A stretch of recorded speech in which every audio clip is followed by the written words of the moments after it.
Good evening, everyone. My name is Shao. I'm a managing partner at Skyjade. Tonight, our topic is the impact of immigration on the property market.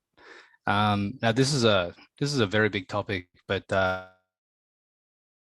what I want to do is just have a very short, condensed discussion about this, and very briefly just touching on my opinion on the matter and our company's view on migration and the impact on property. So we start with the current migration levels versus historical. And this chart basically just shows a trend for the last few years from 2016 until present day. And you can see our immigration levels have been pretty steady. As you can see, really since the pandemic, our immigration has suddenly dropped off. So it's been a very interesting time. It's actually almost like an experiment in what would happen in the property market if the immigration channel was completely shut off. And you know what's interesting about this year is that we all know that property has in fact risen.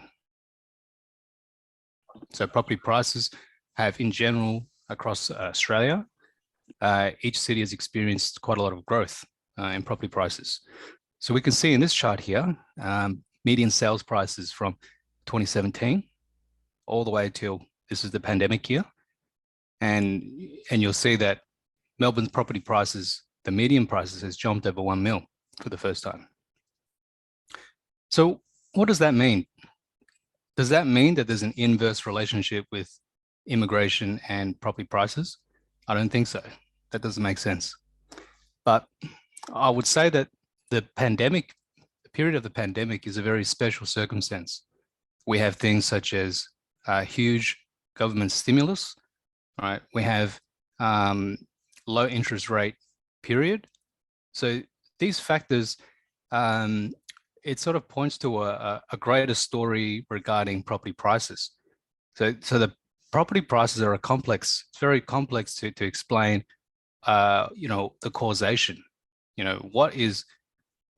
Which one of these factors, whether it's immigration, supply, demand, and just like in the last webinar, we were discussing the impact of supply and interest rates.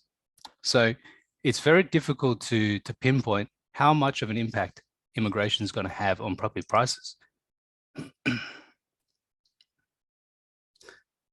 Now, the second part I want to touch on is what is the likely migration levels coming out of the pandemic. So we've looked at a couple of countries which are similar to Australia. New Zealand and Canada, they're very similar to Australia in the sense that they are countries that take on migrants. They have their own policies, regarding annual migration intake. So if we have a look at New Zealand, they're effectively taking in, or they plan to take in, 165,000 migrants. All right. So 165,000 new migrants compared to Australia. So if we use it as a proportion, New Zealand is significantly smaller than Australia. It's only 20% of the population, and yet they plan to take in 165,000. So now, if you compare that with Australia, and I'm just going to jump back to the previous slide, you'll see that. This is Victoria. So Victoria is approximately 151,000. There's another graph.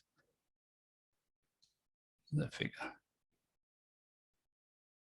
Okay, so Australia is effectively taking in 200,000. That's the average. That's the long-term average migration. So if you compare that to New Zealand's plan, we seem a little bit low. So my belief is that coming out of the pandemic, the government is going to have a huge incentive to increase migration to around 250 to 300,000. That's my estimate. So I've looked at what the Canadian government has proposed, which is 400,000, and the New South Wales Premier has also very aggressively stated that over the next 5 years, he would like to double that rate to around 400,000. Now, I think that there's going to be some political difficulties to raise it to that level, but I think 300,000 is probably a reasonable target, which of course, compared to what's happened in the last year, that's a great figure.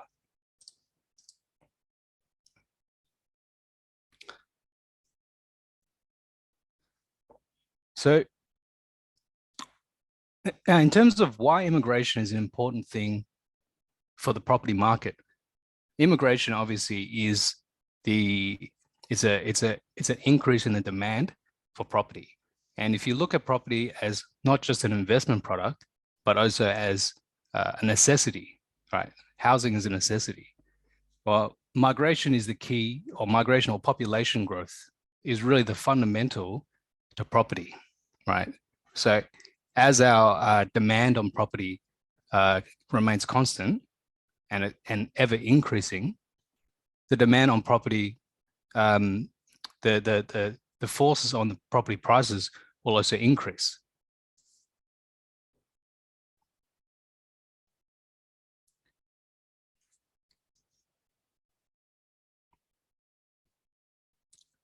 Now, if we take a snapshot of property prices over the last 20 years, we'll see that property has effectively, on average, increased 7% per year, and the rate of migration has been quite steady at 2% growth per year.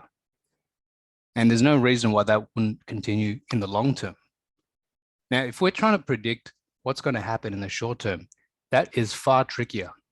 You know, as what we've seen, things such as banking policies or interest rates, they tend to have a greater impact in the short term.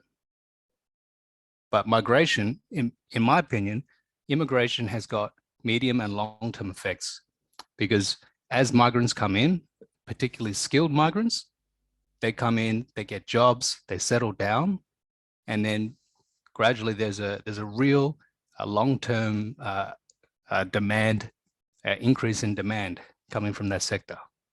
So I think that it is a very important part of the economy, but and also obviously the property market.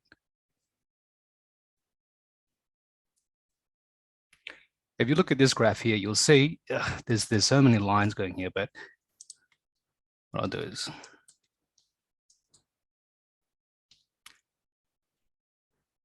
so this yellow line here indicates annual population change.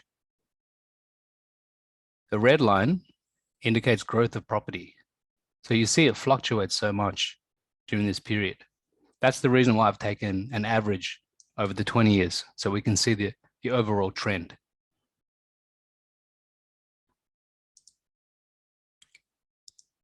All right, that's basically, that covers the portion on migration and the effect on property.